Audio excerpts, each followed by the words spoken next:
we're there, is our phone on and our camera's on? Turn my phone off. Phone is on. Yeah, we're green here when we get to that spot.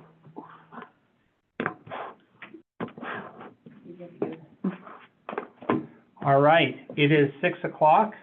I'm going to turn my phone into meeting or quiet mode. Would encourage those in the audience to do the same. We're going to go ahead and call to order the City Council meeting of Tuesday, March 25th, and we'll call the meeting to order. And I've asked Tim Ryan if he would lead us in the pledge tonight. Thank you, Tim. I pledge allegiance to the flag of the United States of America and to the republic for which it stands, one nation, under God, indivisible, with liberty and justice for all. And anybody who's online, if you want to do that some week, just come in person and volunteer. Can we start with a roll call, please? Westwood? Here. Conley? Here. Daniel? Here. Miller? Here. Ronnie? Here. Rude? Here. Stupin? Here. All right, I will entertain a motion to adopt the agenda as presented. I move to adopt the agenda as presented. Second. Motion from Councilmember Conley, second from Councilmember Ronning. Any discussion? Hearing none, roll call, please. Conley? Yes. Daniel? Yes. Miller? Yes. Ronnie? Yes. Rude? Yes. Stupin? Yes. I will entertain a motion for the minutes of March 11th. Make a motion to approve the minutes of March 11th, 2025. I second. Motion from Councilmember Tupin, second from Councilmember Conley. Discussion. Hearing none, can we get a roll call vote, please? Conley? Yes. Daniel? Yes. Miller? Yes. Ronnie? Yes. Rude? Yes. Stupin? Yes. All right, thank you. All right, for mayor's business and comments, first off, just for council as well as the public's awareness, we did have a follow-up meeting with MDOT following the sidewalk issue where our sidewalks were very thoroughly covered, so there was a follow-up meeting with that, and I don't anticipate that will be happening again. They accepted that feedback well and said they would address it. Great. Thank you. By way of information for the general public, we are accepting applications for lifeguards for the upcoming pool season. I know they're not outside, but now is the time, and my understanding is we have a shortage. So if you are interested, or if you know somebody who is interested, please have them check online and or come into the office, and we'll help them do an application for that. Also online is the growth policy. We are currently in our 30-day public input window. That will be coming up, and 2 weeks from tomorrow is when the 30 days is up, correct? I think it's April 23rd. Yeah, I think Yeah, April 23rd. April 23rd. Please get your comments in prior to that point.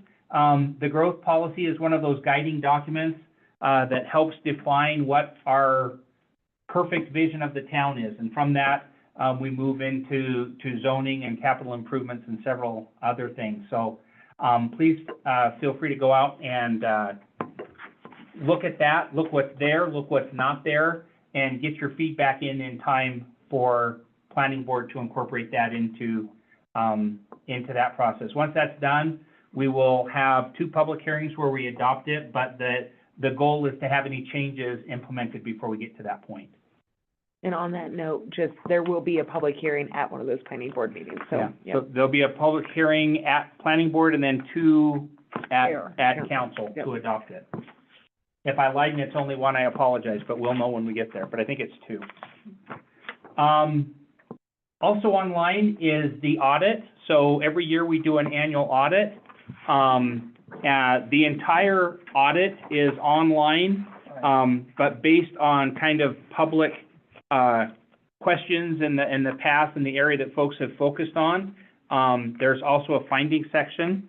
Lonnie has printed just that finding section for all the council members. Again, that is available online. I think that's under news, isn't it? If you go to the front web page and you hit news and go up there, you'll be able to find both the growth policy and the audit. And I've asked Lonnie to just kind of speak to the findings at a high level, and also if there's any questions. her and I, just checking my grammar, will do our best to answer those. But Lonnie, would you mind using your outside voice and explaining? I will try. Okay, so, as far as the findings go, the very first two findings that they are the same ones every year. There's something that we can't get away from. So those are repeat ones. We had a cash recording and reconciliation finding. Let's see, that one pretty much is just our bank rec was not done on a timely matter. So, and then there was a difference in there, which we found when, the auditors were actually here, but that still got put in. That was the mayor distracting front office staff so that they were responding to just-in-time requests and not doing paperwork on the back end. So I'll own that one. So as far as our corrective action plan, because we have to have a corrective action plan for any findings that come up in our audit. For the cash, reconciliation, they just ask that we have it done, reconcile the month, by the 15th of the following month. Okay. So we've been trying very hard to do that, but, there has still been distractions and stuff, so, but we're working on that part of it. The next one was budgets. This was just, comp insurance, I think, was overspent as far as the budget goes. Cash was fine, but as the budget, and it got missed when we did the budget amendment last fall. So, the mayor and I thought we were gonna have like a checkoff list for council members when we go through the budget, to make sure all of the ending balances are not in the hole, not negative. So when you guys are going through the budgets and signing warrants and everything, we are going to develop basically a checklist that you can go through and say, you're looking at this. And that's a living document. So if you ever see something that jumps out, so for instance, one of them, that has come up, and I don't think it related to this finding, is, we've been using the drug forfeiture, expenses to pay for the vet bills and stuff for the dog. For city expenses, so it's either, it's not general budget stuff, it's either donations or that drug forfeiture fund, and that has like a negative balance in it. So one of the things on that checklist, like, is there anything that has a negative balance? And then you can just kind of look through for that. And is there anything that this doesn't look like that, or this is, it's kind of creating a checklist, and your input is all welcomed on that as well. So that'll be part of that new, when you get the budgets at the first of the month. Yeah, and so that's just to make sure that when we need to do budget amendments, we don't miss any, because that's what happened on this one, so, and it's just 60 you guys informed too. Okay. And then the other finding had to do, and there's, the way they did it, because it had to do with the federal audit part, and when they did the, stormwater project, we didn't verify that the subcontractors and the suppliers were not disbarred from being able to receive federal money. So. And there's a little bit additional to that story. They had done that in their process, but we didn't realize we did not have that information in our paperwork when the auditors were here. So we were able to reach out and verify it, but at that time they had already identified it. So we just have updated our process to make sure we include that in advance. So it was one of those things that was done properly, but we didn't have the paper trail readily available at the time it was needed. Right, and Mike said today during the pre-bid for the FEMA bank thing that, he let all of the bidders know that they have to provide a certificate of, that they're not, a disbarment certificate verifying that they are not. So going forward, we shouldn't have that finding anymore, so. And that's kind of the, Well, I like that idea of having the process of signing warrants is pretty benign to me. And if we can have a little more responsibility or more information, I would love that. Because it's kind of just something you have to do. But more input or, tasks would be, Yeah. Appreciated. Specific, here's what the eyes Yeah. are, particularly if you're not doing it every time, you're doing it Right. every So that's kind of what it is like a training checklist. Yeah. And just for the public, that budget and all those warrants and everything are always in that front basket, right in the front office. So that is publicly available, to everybody as well. I need to get in the habit of looking up there when we're talking to the audience. Good. One quick question. When we did this stuff for the budget, remember, where we had to come in and do all of that, are we doing that again? Because I don't remember doing that last year. No, because we went to the system, so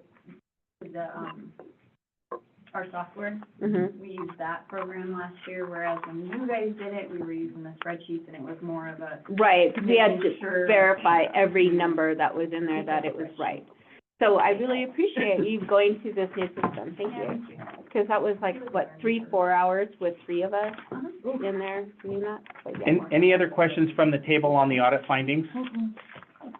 Again, my take on it is there was nothing that was significant. It was interesting that a couple of them were paperwork on hand were the issue. But we're always looking to improve our processes there. And again, that is readily available on the website to all the public, the press, et cetera. All right. So just to clarify, the things that are unresolved and have been continuing to be unresolved will probably continue to be unresolved? yeah, those first Just- ones, the segregation of duties and then the auditor prepared financial statements, those ones are gonna be a continuation every year. Because for one, we don't have the staff to segregate. I mean, we segregate quite a bit within our office, but not to the point where it will get rid of that finding. Okay. And our response on those, is something along the line, we will continue to look, but without hiring 50 extra people so that everybody does one task and one task only. Well, And then the other one is that auditor prepared statement. right. So they ding you if you don't have a separate auditor come in and do it, but basically that would double our cost and we wouldn't get anything more out of it. And I, when this came up that last time, I mean, we did specifically talk to the auditor on those two things. And he said that pretty much every small municipality gets written up for that. Yeah. Good.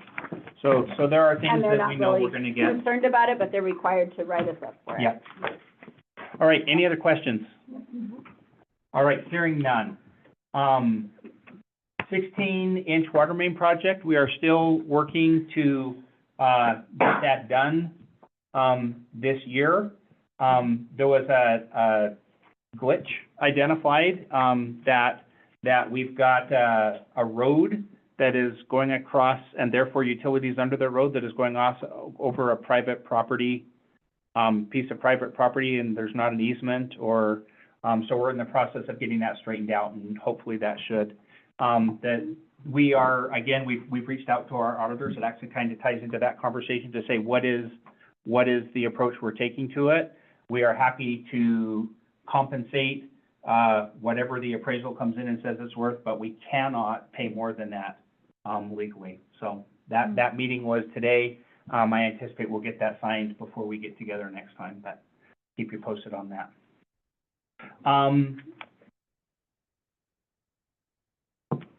I think I'll bring that up in I think everything else I'll bring up when we get to the council work session. Okay. Anything else, questions or comments? All right, thank you.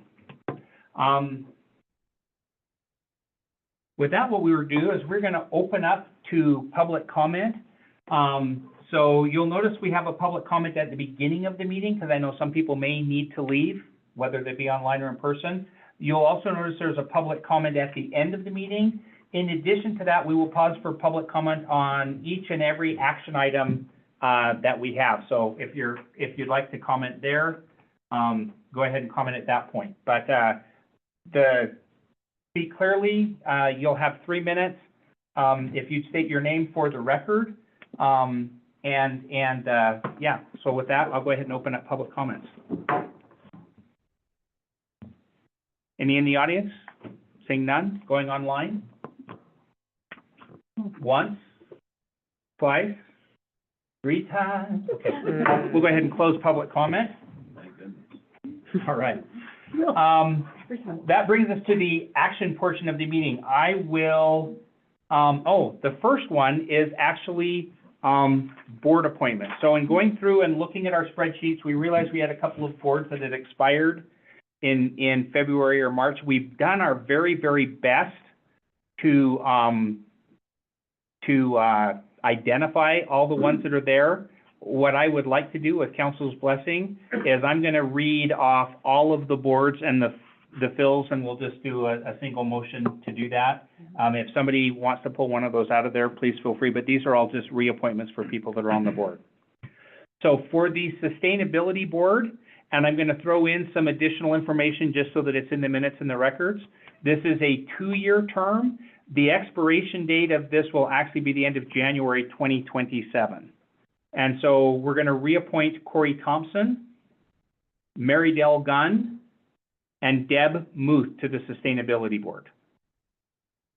The Parks Board, which has a 3-year term on it, Madeline Corfield expired on January of 2024, so that'll take that to January 1st of 2027.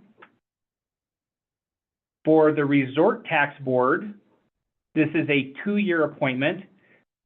Jeremy Battles expired in February of 25, so that'll be February of 27. Chris Keys expired on the 1st of April, so that hasn't expired yet, but that'll go through 4/1 of 27. And Joy Goodwin expired 2/27 of February of 25, so that'll be February of 27 there. And then for the Urban Renewal Board, this is a 4-year appointment, the way they stagger them out. His actually expired the end of last year, so he'll expire of 12 of 28. Who's his? Who's he? Jeremy Battles, did I not say that part? No, Well, you did he's not. Resort Tax Board. We on multiple. We're a small town, we multitask. Oh, so he's on both boards? He is on Resort Tax Board and also on Urban Renewal Board. I'm Gotcha. sure that's why I missed it. Okay, gotcha. All right, any questions on those 4 boards? I will entertain a motion to, what's our wording we want to use on that? Just, Approve board assignments? approve the mayor's reappointments. I'll make a motion to approve the mayor's reappointments. I'll second that. All right, I have a motion from Councilmember Tupin, a second from Councilmember Ronning. Any discussion? All right, roll call, please. Conley? Yes. Daniel? Yes. Miller? Yes. Ronnie? Yes. Bruce? Yes. Rubin? Yes. All right, thank you. Motion passes, and I will follow up with those folks and let them know that they are done. Ordinance 970, I have this up for first reading. I'll actually, Tim, do you want to call and just give us a 2-minute overview on this? You missed it, you're already back in. Done. Oh, do you want to call and just, or would you like to stand and give us just a couple minutes introduction to what this is for the public? And then, just so the public is aware, what we'll do is we'll, after we've got a brief introduction, we will then do a motion. We'll have discussion at the table, and then we will have a public hearing and public comment at that point in time. Tim, you have the floor. My name's Tim Ryan. I'm the Deputy Chief of the Fire Department for the Red Lodge Rural Fire District.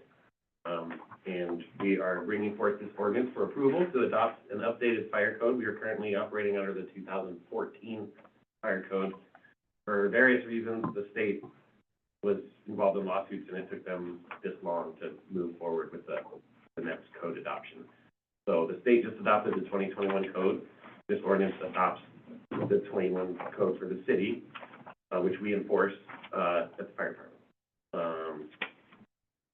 There's really not much changes, and this ordinance doesn't change much. There's slight changes in the adoption and some of the regulations to just kind of clean up some language that we struggled with about open burning and that kind of stuff, but no real substantive changes to how people operate. Just have a code that matches the building code, which will be really nice. For the public that hasn't been able to attend the meeting, can you just reiterate why we're doing the 2021 and not the 2024? Right, so the code, the fire code, international fire codes come out every 3 years, so there is a 2024 fire code. The state did not adopt the 2024 fire code, and we can't adopt a different code than what the state adopts. So we're just doing what they did, and hopefully, the state doesn't always do it every cycle, sometimes they wait. So if they come back next year or this year and they say they want to do this, they're going to the 2024, we can do this all over again, or we can give it another year or two and do it again. And any questions from the table for Tim? Good, sounds good.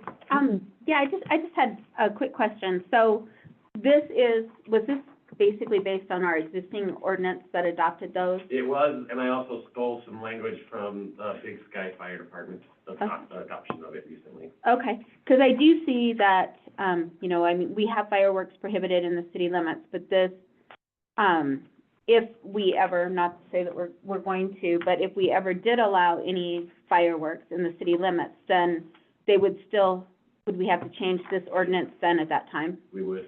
Okay, and then the, recreational fires, like right now, my understanding is that you can still have them in the city limits even when they're, when they're not supposed to, you know, like a little small for, Yeah, when it's high fire danger in the county. So this basically says that if we have high fire danger in the county, we can't have them no, in it the. says, at the fire chief's discretion, basically, we may ban them. We never have, but Because it said recreational fires may be prohibited during times of high fire danger. yeah, but they, Yep, there's not May. now.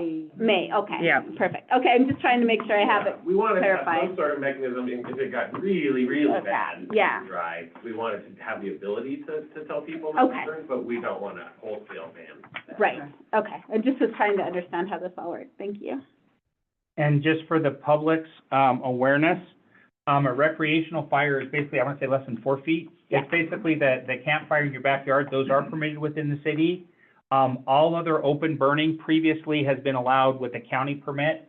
That is no longer the case. So if there's going to be a burning, you would need to go to The fire the department. fire, and the Fire likelihood is they're gonna tell you, no, you're gonna need to take care of the removal of that material in a different method.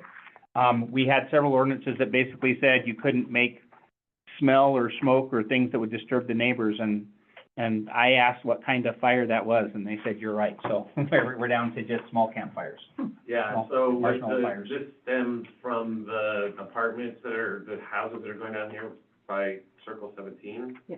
And they lit that huge tree pile that burned for like 3 weeks, and everyone was calling and complaining, and so we just decided that's a very unusual thing, and so if they want to do that, they can come see us, and then we can go look and say like, well, you're gonna have to move this material somewhere else to do it, or pull it off. Haul it off. Okay.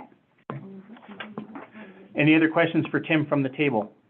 Were there any other major changes in any of that? Just so that No, was, we, the one thing that will be different is the city had adopted the fees before in a fee schedule, yes. and we're switching that burden to the fire department, so the city doesn't have to deal with it. It just kind of, that original code adoption was adopted when before we had split off from the city. Okay. The only other question I've had for a long time is, I know that short-term rentals have to, be inspected. Mhm. What about long-term rentals? How come that's never, I mean, it's my experience that a long-term rental is, what's the best way to say this?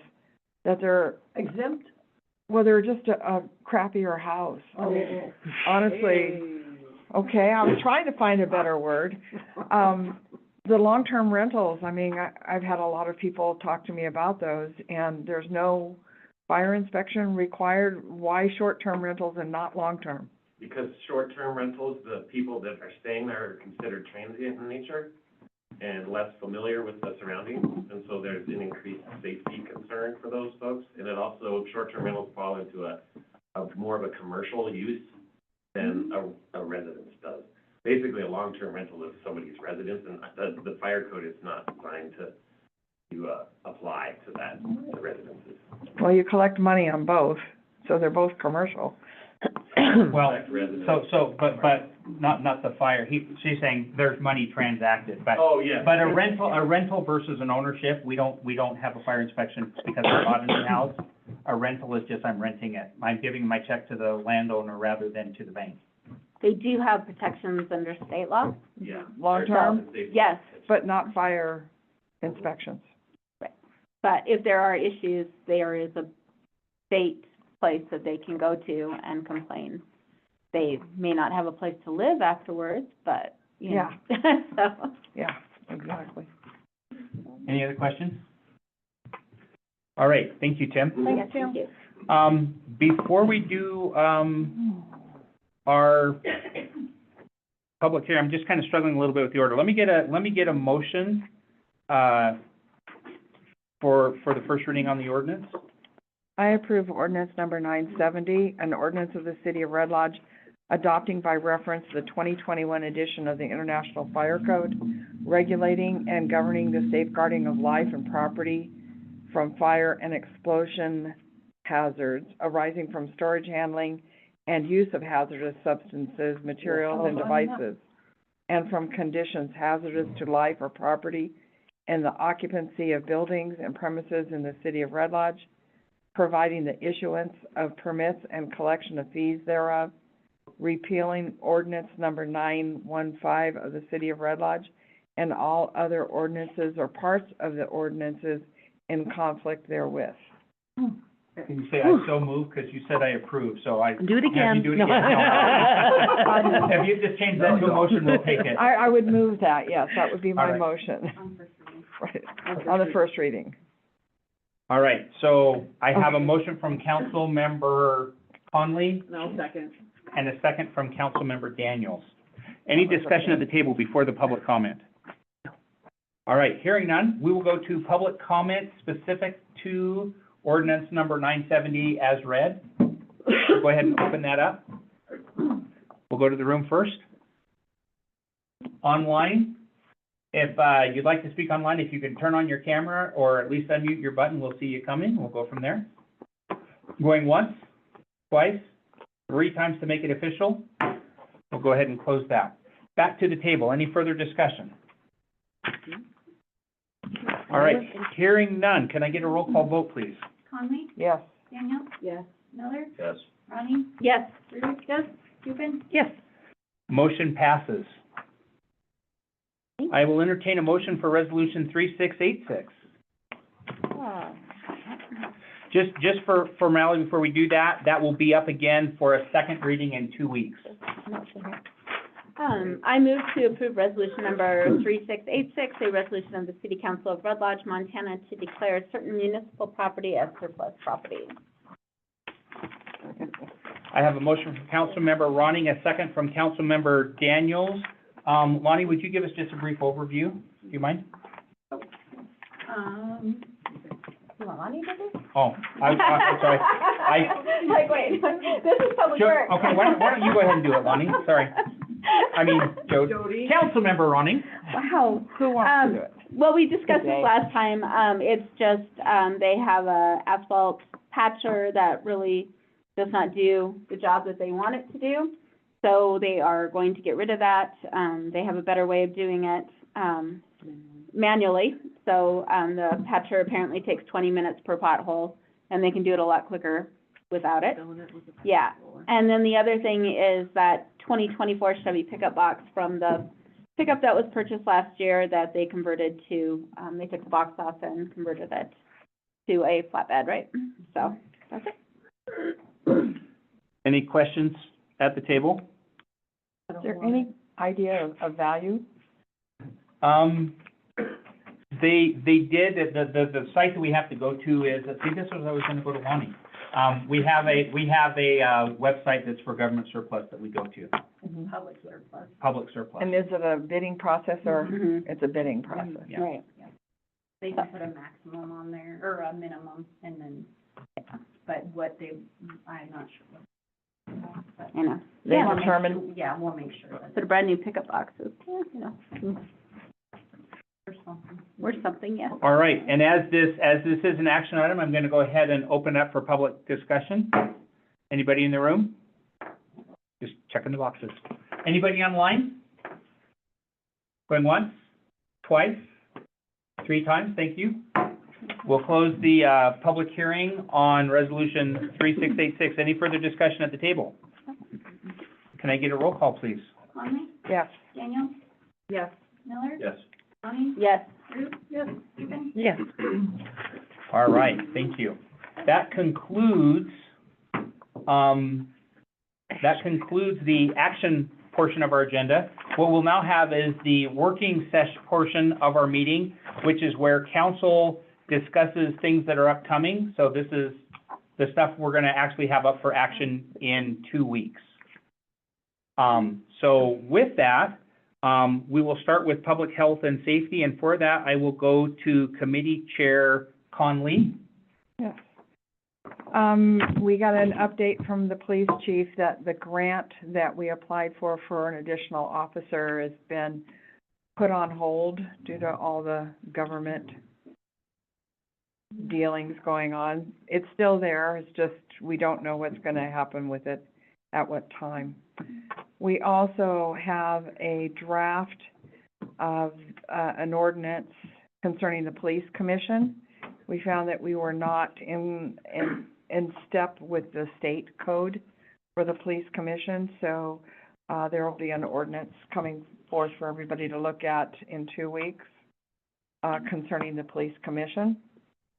Probably one of the big things was that, the state now has a 3-year term and our ordinance says 4 years.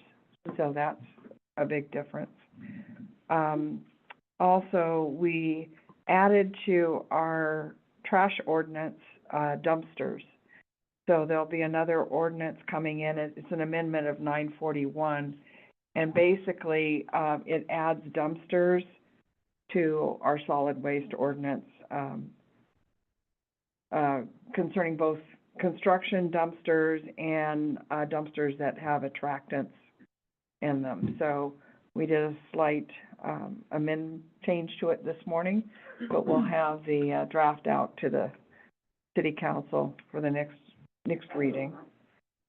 We also looked at our snow ordinance and discovered, and we really don't know why, but at one point, Highway 212 north of 3rd Street, or the roundabout, was deemed exempt from removing snow from sidewalks. And the group decided that it should not be exempt, not only now because there are sidewalks adjacent to commercial entities and they should have the snow removed. And once the highway gets widened and sidewalks go in, again, we're gonna want the sidewalks cleared. To give you an idea, the hospital doesn't have to clear their sidewalks by this exemption, so we wanna make certain that all of the sidewalks in Red Lodge along 212 is cleared. So that will also hit city council in 2 weeks. We did get some interesting information from Judge He Does It, regarding our animal ordinance and the problems he's had as a judge. So we discussed it briefly and we're gonna go through that. The ordinance is an old ordinance. When they say that it's 1980, it just means that it's earlier than that. They don't really know when. So we're gonna go through that. Councilperson, Ann Rude and I are gonna sit down and wade through that. We know, Modernize it. yeah, we know we have to remove goats from an accepted, pet in Red Lodge. So that's one of them, but we also have to go with dangerous dogs versus vicious dogs. So we're working on that. That's it. Hi, Madam Chair. Yes. So 2 things I wanted to add. We received a notice from the county this last week, and I will get the letter put in the packet just for public awareness next time. They have given us their 60-day notice of canceling the interlocal agreement for the victim witness program that we have, and that was actually a gracious move on their part. Our officers still use them, and the judge has the ability to reach out to them, but that $4,000 that we were allocating was basically prepaid services for the city attorney to reach out and work with them, and they reached out and indicated that that has not been happening. So at this point, they've canceled that agreement. We have the option of revisiting that in the future. We talked about the possibility of services up to, but not to exceed 4,000, so that maybe we just pay for the time we use. But we'll get that's just a notice from them. There's no action for us other than to be notified of that. The second one was to let you know, and we'll probably have this on the work session next time, even though we have not talked about it as a group. We'll still do a work cycle, but rather than going through the standing committee first, all of the entities that were involved in the old version of the EMS district that was just the county and Red Lodge, that is now outdated, with the voter initiative last year to be a wider county thing. And so all of those entities are basically, the county will be sending one to us, and we in turn are sending one to them. So as soon as we get the wording for that, we'll put it on as a work session, and then that'll give everybody 2 weeks still to review it and homework. But just, that's something that is coming. And the other thing that the chief, wanted us to start thinking about and planning for is our police department has outgrown their offices. And at some point, we're going to have to build, a nice police station. They'd like to, they're outgrowing their evidence room, they don't have an interview room. They only have, one office? So it's getting to the point that we're gonna have to, as a city, start putting aside money or start seriously thinking about where, when, how much we're going to need for a new police station. That is on the new CIP too, which was the other thing I was gonna mention, is online. So the public is welcome and encouraged to go out and review that, again, in news, and go to CIP.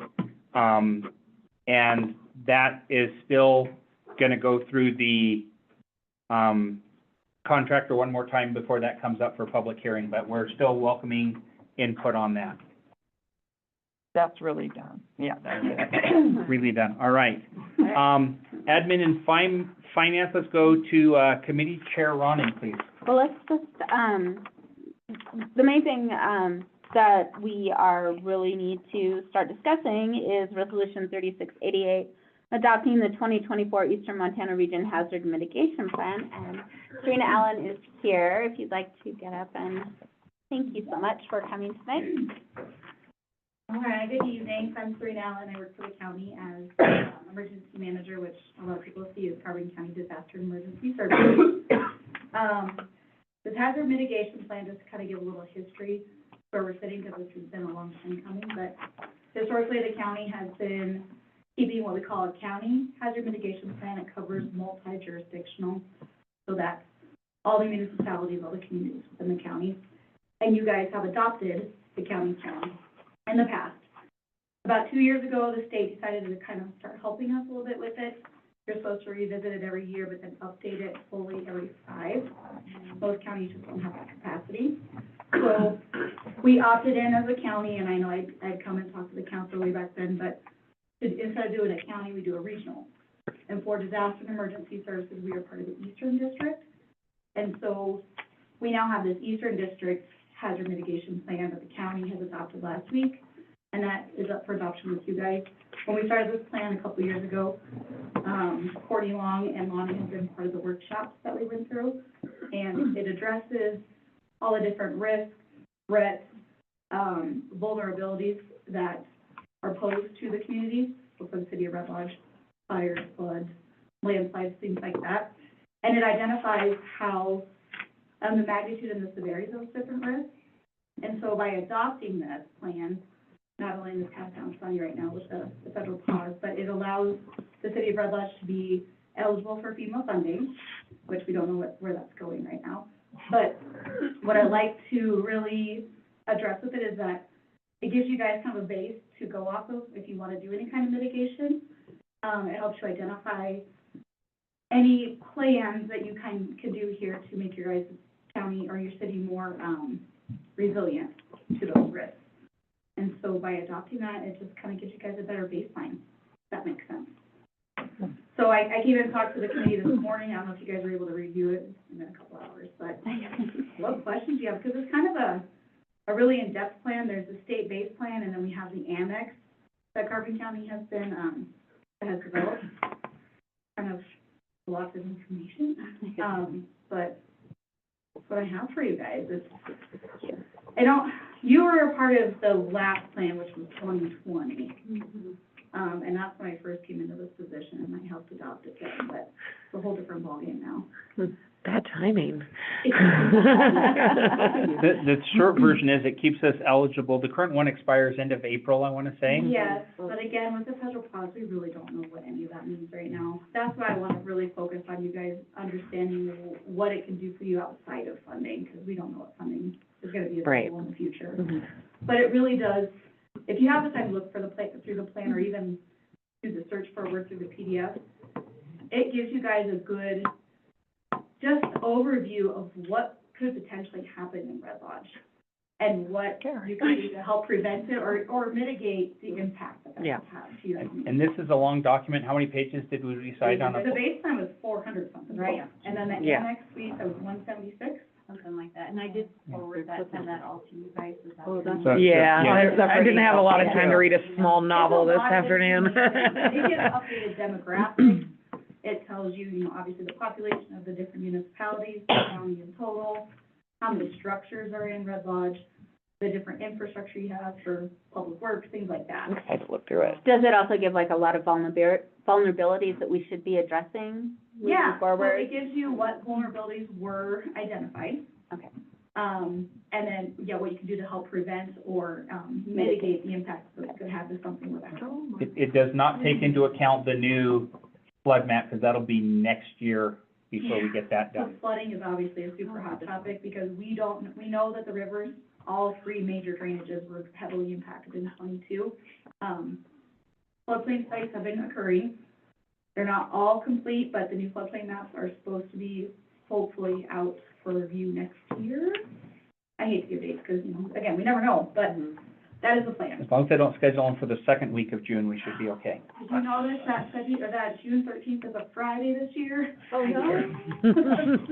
Friday the 13th, June. I'm leaving town. I will not be anywhere but here in the office probably. So, it is a lot of information. I can't make the next meeting, but I can do it virtually. If you guys have questions that come up in between, please don't hesitate to get a hold of me. Lonnie's got my information, Melissa's got it. So one question I just have is that, you know, we adopt it, what would be expected of us as a city so it doesn't just sit on some bookshelf somewhere? Plans usually get set on the bookshelf. I mean, you know, so we can actually help implement this and help, Yeah. you know, mitigate. Also, is there anything with it that would potentially put us, like, you adopted this plan saying that these are things that you saw as a risk, would it potentially come back where it's like, we saw this and didn't do anything? Yeah. Would there Are be there any any negative downsides? implications? Yeah. Well, I put you at any liability. Okay. No, it's really a reference guide. Cool. And something that you guys can build upon. I'm not as sure what all committees you have. Public health and safety. The Land use and different planning. committees, and I hate to put more work, I know everybody wears multiple hats. But for the different committees to maybe just look through and see what sections of it you want to just keep an eye on and review it once a year, once a quarter, whatever you feel is best, and just kind of see if there's anything you want to do with it. That's what plans really are good for, is just to reference to see what you can work with on it, in my mind. Because there's so much we We got can't the do. 167 in an email from you today, or the 400 one? Both. Okay. Oh, great. It's Okay. a link and a, The link, it would not, that is not an attachment that would fit. If you guys want to take. Well, and part of it is I'll get a full I'll get a full binder printed for the city, you know, once you guys adopted and everything's done, I'll have a full print for you. my question to council is, are you comfortable moving forward with this for action next week, knowing you've got 2 weeks to review it? Yeah, Yeah. I'd like to look through it. Yeah, and I guess I would just like, you know, whether it's not the city council passes a resolution saying that, you know, not only are we implementing this, which is what this is, but adopting it, but additional resolution to say that we need to, you know, review this and see if there's important things that we need to address in our city, Yeah. so that we're not just, you know, not doing I the think process. that's absolutely within council's purview. Yep. Well, and I know this morning I had mentioned looking at some of those tables, but just for your guys' reference, some of the highest impact or highest significant hazards for the city of Red Lodge are dam failure, because we have the 2 dams at the Glacier Lake, drought, flooding is high. Those are really the only high, well, wildfire, I kind of put that one with drought. And everything else is other pretty, you know, medium to low, so I don't know, if it's winter weather, which I would say that's high around here, but I feel like we've got pretty good resources. and We call it capabilities to brought Tuesday that here. down. I know. I think it would be more like if we had a prolonged, weather event where we didn't have power. Yeah, And so- people don't have heat, you know, because not that many people necessarily have wood-burning stoves anymore. Absolutely. Where would we put them? Well, So, where we'd have a generator to, you know? Yep. We call Serena. Yeah. Well, and that's exactly it. They kind of look at the resources and capabilities to determine where that significance or the magnitude, severity of the threat has. Okay, Mm-hmm. so a lot of that, it would be addressed in that plan already. Perfect. Yep, a lot of the capabilities are in there. Okay. Yep. Wonderful, thank you. Any other questions for Serena? Thank you so much for A lot of coming tonight. information. I appreciate it. Yeah, Yeah. No, absolutely. appreciate Could you it. start reading on page 2? I'll get out of breath. Thank you. Thank you so much. All right, back to Council Chair Ronning. Okay, the only other, the rest of our meeting was, taken up with our marijuana business ordinance, and that will hopefully be up for discussion at our next meeting. Primarily, it is that do you want to explain this?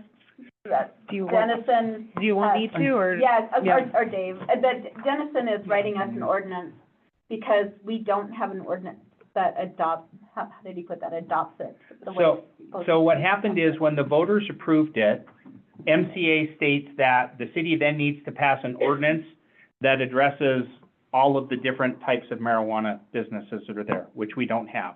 We have sort of an ordinance that adopted some stuff via zoning, and you could argue that's an ordinance, but he felt that that was not complete, and furthermore, we needed to direct all of the other elements. That ordinance could also include, what happens when there's a transfer of licenses. So like, if it's the same, and the conversation this morning was that if it's the same type of business in the same location, AKA a dispensary in an existing location, then that can go through without additional hoops. But if somebody had a dispensary and they wanted to change it to, and I'm gonna use the one that was the second part of that, which was, cultivation, that's a change of use in that location, so that would have to then come back for and go through the process there. The second thing, is that by definition, all things are presumed permitted unless they are specifically excluded, which is back to the voters. And the one that they said we really do not want to have is, the recommendation was, that we did not want to have cultivation within city limits. So we were gonna get, some sample ballot language, to possibly put that back on the ballot, because otherwise we have to figure out how to accommodate it within our zoning. And the recommendation is just put that to the voters that we don't want to have cultivation within city limits. But it would be, to clarify, it would just be commercial cultivation. We wouldn't Yes. be coming after your 3 plants in your house, 3. or however many you have in your house. Whatever is legal to How many have. do you have Doug there? has a happier house. I know, whatever you have, it's like. Was that a wink?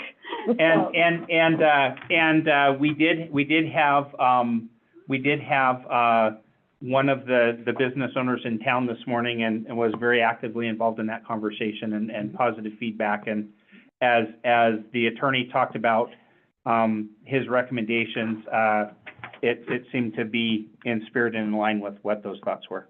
So hopefully we will have that up for discussion at next week's, or 2 weeks from now for that. So, at least for adopting the initial ordinance.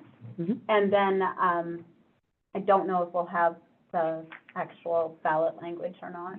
That might be pushing it. Yeah. We didn't get a commitment from, but part of it is I'll check and see what our deadline Yeah. timeframe is on that as well. Yeah. But one thing we did talk about in that ordinance is that we have 2 licenses within the city limits of Red Lodge, and in that ordinance, what we would say is that those 2 licenses include cultivation and registration, I'm sorry. Registration.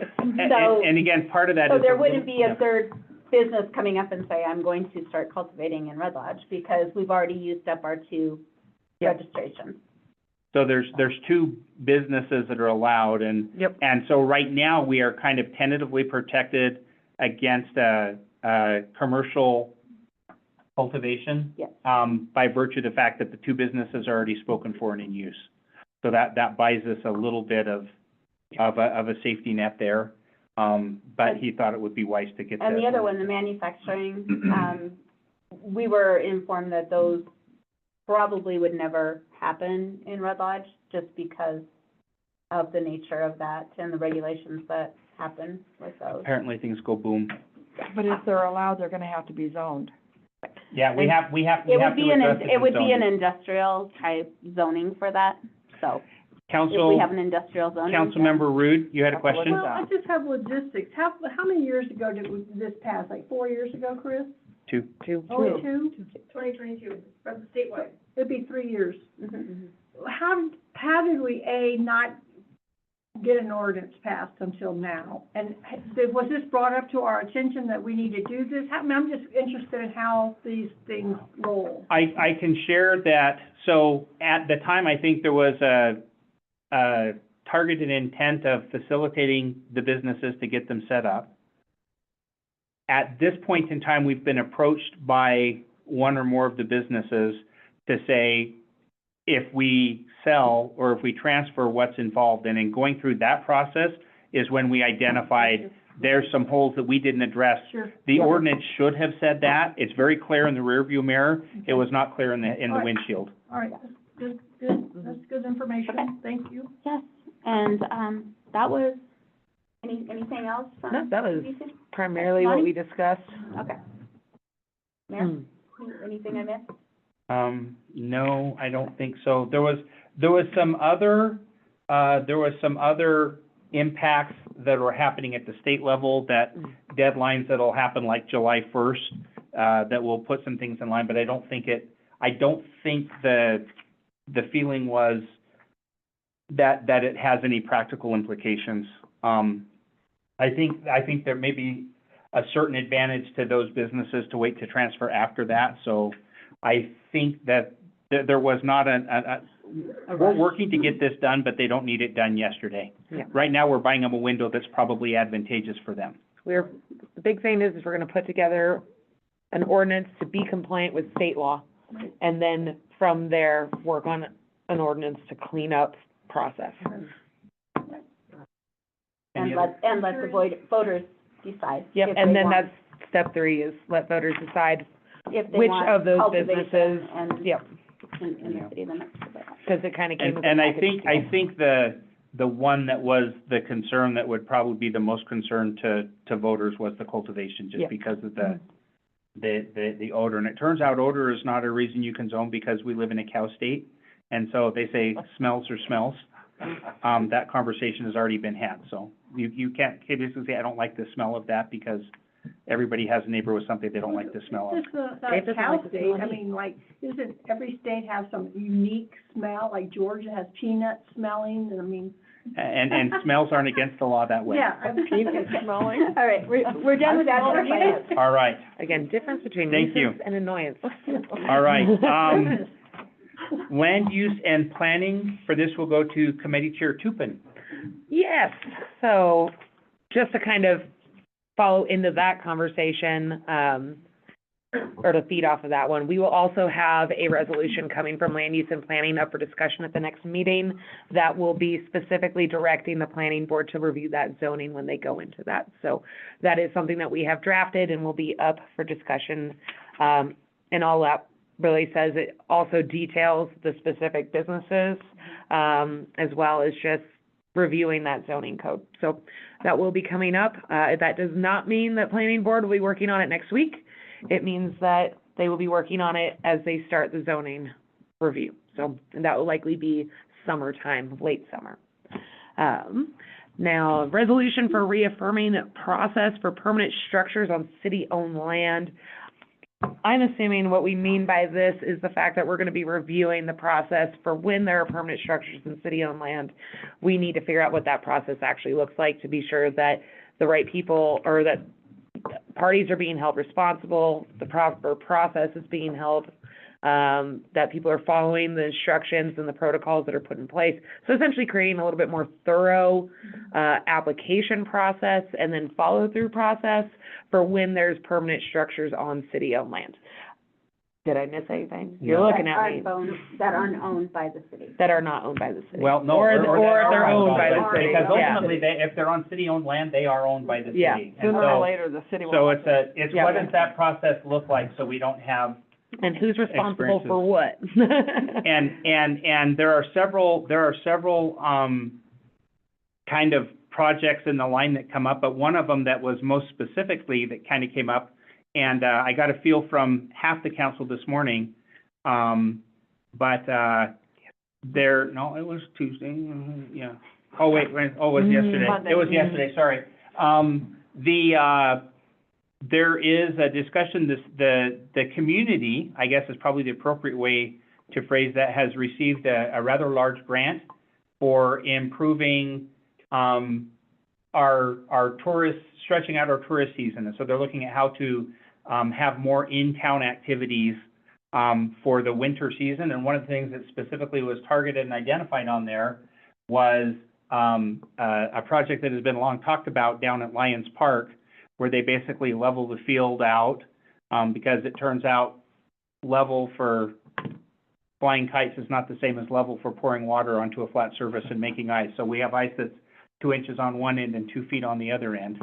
But a level surface, a concrete pad, it would be chilled, so that it'd give us basically Halloween to St. Patty's Day, where that's the 2 days they said that basically we would be able to maintain ice.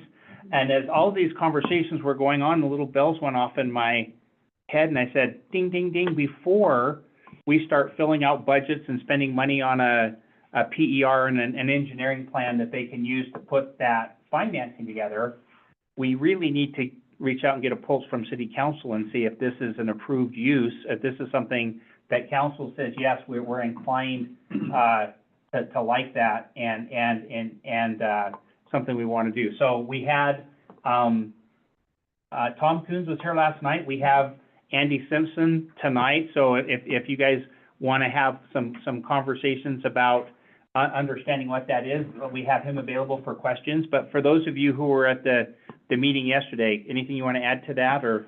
Yeah, so Tom came through, and this particular grant is a pilot program grant from the state of Montana, and it's actually a really, comprehensive grant, so kudos to everybody who put that in, and did the work on that, because it's not an easy one to get.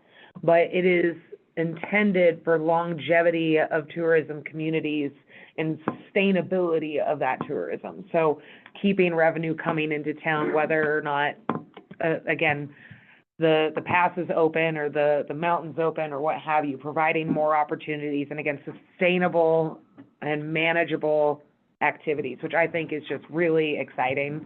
And again, the ideas that they have for Lions Park, and I know it's not the only thing that would be covered in this grant, because I don't know the exact numbers.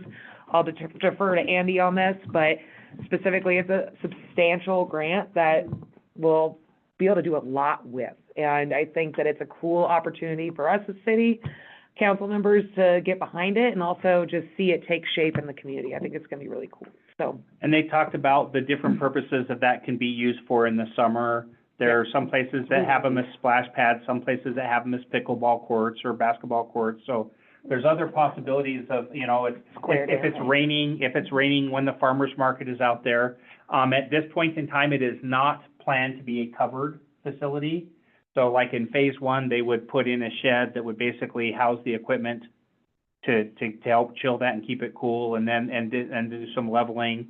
This is a multi-year process would take over. But again, my goal, so the process for permanent structures on how we're gonna do that is going back to the standing committee. My goal here is to get enough of a feel from council of, yes, pursue this, before that grant committee puts forth effort and spending money on a grant. We don't want to go spend money on something that's dead on arrival. I didn't get the feeling it was dead on arrival yesterday. All three people were very enthusiastic about it, but I wanted to get full council's input. I think it's a great idea. I speak to a lot of people that absolutely love that, utilize it, and want more of it. Mm-hmm. And it was apparently a Red Lodge Area Community Foundation grant of 1.2 million. So it was very large. That's the first part. It's actually The first two part, and a half yeah. that we've already been That's approved the for. first part, yeah. Well, they're we'll see how that goes. Well, again, that's It's the a beauty state of grant. this grant, it's a phased grant, It's a so. state grant. Yeah. Yeah, it's a state So- grant, but it's a phased grant too, so I- that's encouraging. I think that the more winter activities we bring into Red Lodge, the better, because right now we're so dependent on Red Lodge Mountain. And when horrible things happen up there and the mountain's only at 30%, we really feel it. We're very dependent on Well, outside things, also, so. even when the mountain's at full blast, we always get phone calls, what can we do with our kids? What else Yeah, can you do in the? absolutely. Yeah. Perfect. Not Yeah. only that, The more independent we can get downtown with more activities, the better for our economic. the mountain has been closing due to the wind. Yeah. And all those skiers that came here to ski have nothing to do. I was talking to the girls down at the bowling alley and said it's been crazy down there. They closed the mountain, all that's left to do is bowl. So it would be wonderful to have an outdoor activity on a day like today. So just keep it official. I'm gonna go ahead and start on this end. Doug, you say yay?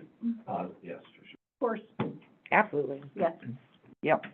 Yes. All right, with council's blessing, I will relay that on. Go ahead, Yes, I'd like Councilmember to Root. hear from Andy. too. Yeah, I do wanna hear. Yeah, Andy, we would He love took to, the do time. you wanna add anything to this conversation while we're here, sir? Hello, everybody. Can you hear me? Yep, loud and clear, thank you. So Andy Simpson, Red Lodge Ice President here. I am not on the board for this grant, so I do not know a lot of the specifics. What I do know is they want to help us lengthen our ice rink season. And that's fantastic news for us and for all of downtown, I believe. And yes, the one caveat is the rink is on city land. So I would hope that this gets approval and we can help lengthen the season of our ice rink. Ann, were there any specific questions you wanted to? Well, not, Yes, Andy's. he was here, you wanted to give him a chance. The multi-use part of it is something that is gonna have to be debated, because Tom was at Parks Board like 2 months ago and said it'd be pickleball in the summer, ice in the winter, and now I hear there's other ideas. Yeah. But that's all, it's just, we gotta pick one or the other. It can't be a splash pad and a pickleboard. That's not Pickle. necessarily true. You can multitask pretty well with these. There Yeah. is a large enough space that I think it would be feasible, but I mean, even if not, so like to be specific with a splash pad and pickleball, I mean, the possibilities are endless, and it's not taking away the entirety of the green space right there. It is designated to where the rink is currently located. So, like, one of the things that I was pushing for is how we do the farmer's market over there in Lions Park, like how accessible it is for some of our handicapped people to maneuver through the grassy areas versus having like a more like Solid surface. solid surface to maneuver around. especially And, with and that again, going that on. kind of goes back to the first part of this conversation, where what we need to put in place is, what does that process look like to make sure all those voices get heard? So one of them is, we'll probably have a resolution of intent that says, yes, we're pursuing that idea, but then it goes to the Parks Board, and the Parks Board makes their recommendation, gets public input, and ultimately gets approved on by city Are council. we talking about the whole park or just the ice rink Just, area? just the ice, well, they would level some stuff around there, so, you know, there would be some dirt work in that section of the park. By the way, it's worth mentioning, we are having, Lions Club has been brought in to this conversation, and they are aware and supportive of it as well. In fairness, their feedback was, it's a city park, and so that's ultimately council's discretion, but they were on board and included in those conversations. Right. There are some things to look at, you know, that's permeable space in the summer right now. It wouldn't be permeable space if it was concrete on top of Right. it. That's, So I'm sure there's lots of discussions that'll happen through that Parks Board process. Yeah, we also discussed the cost, This is one in you know, of the generator going to keep the ice. And, you could always do a permit process if somebody wants to have a private ice party for their kids or whatever. So that kind of money could help offset the maintenance of that. Because we had to discuss, you know, the cost of maintaining it. They're gonna sell rides to drive to Zamboni. I'm in, like, I have another question. Andy, you're talking about November 1 to April 1, or what are we talking about for ice? October 31st. Yeah, Halloween to, Halloween. Halloween. I mean, Halloween to St. Patrick's Day.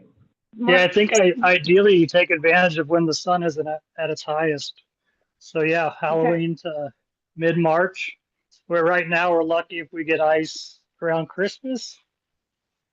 Right, okay.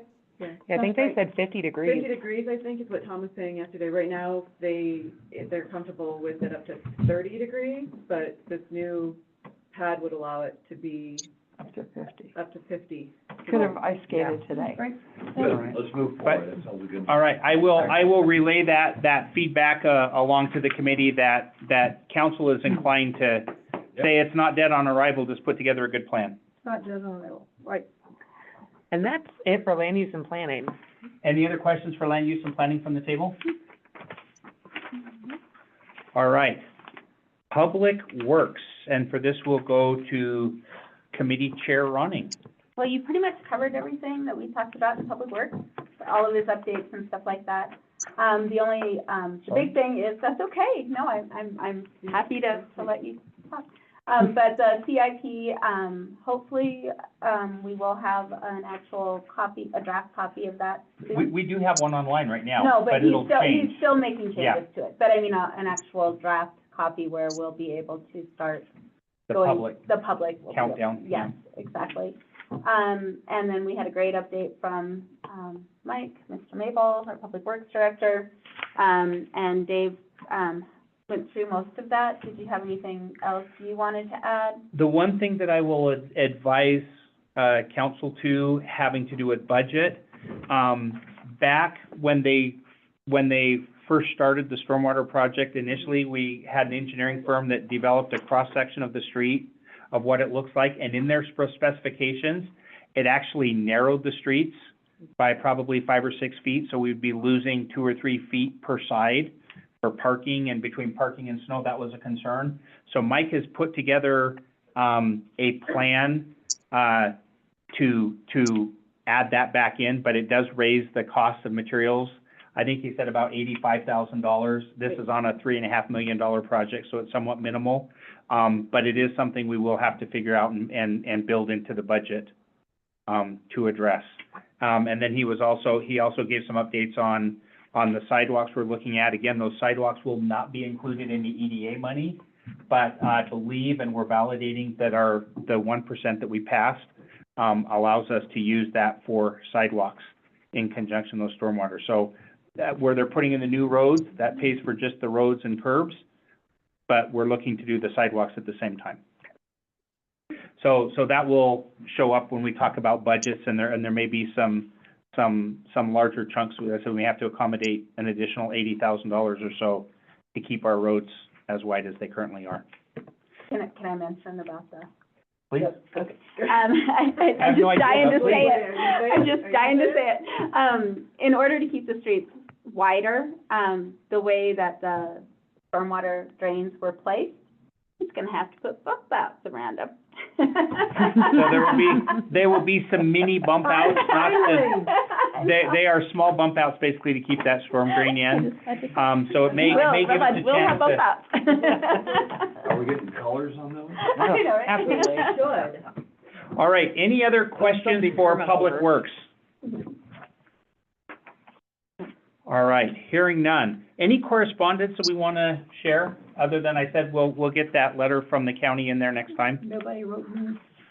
The only ones I had were specific to some public works situations, and I forwarded them to Okay. the mayor and, the public works director to address. Okay. They weren't anything. And the only ones I had, Citywide. I also directed to the mayor.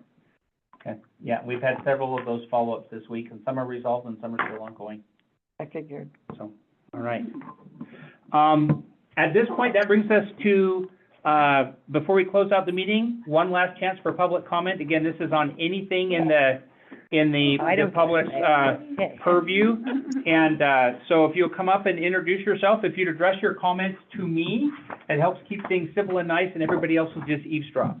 Go ahead, if you start, just introduce yourself for the record. So for the record, my name is Tim Kopelka. I'm the Executive Director at I got it. Oakland County Art. That's opening public comment, I'm sorry. Go ahead, Kim. So I'm started. No, You're Kim. Good. And the it's the Carbon County Arts Guild, at 11 West 8th Street, here in Red Lodge. And on the comments that, for the ice rink over here, which is our backyard, I was curious to know if there is, I mean, I think it's great. I love to skate. I like the park. I'm a Lions Club member too.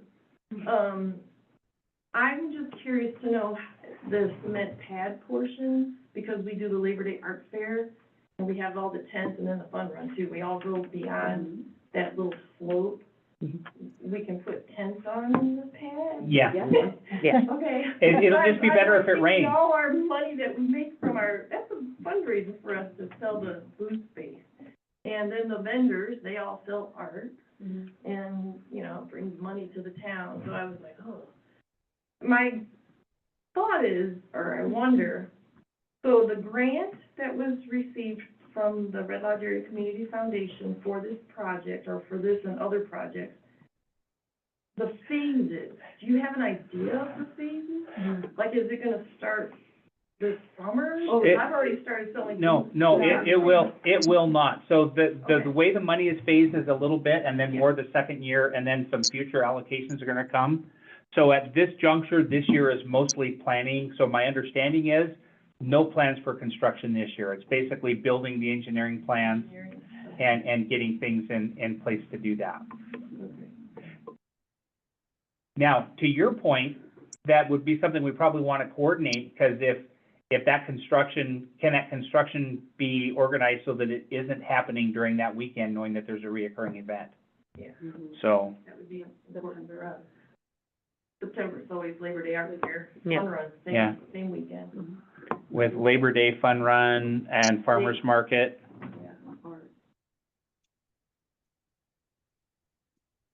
So that was I was curious about the phases, Okay. and how it could be used in the summer. Okay, thank you. Stay tuned, still developing. Okay.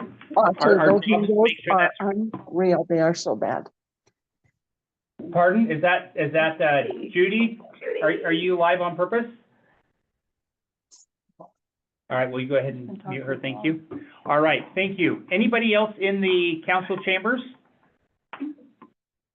Anyone online who would like to speak at this time? You can turn on your camera or take off your mute.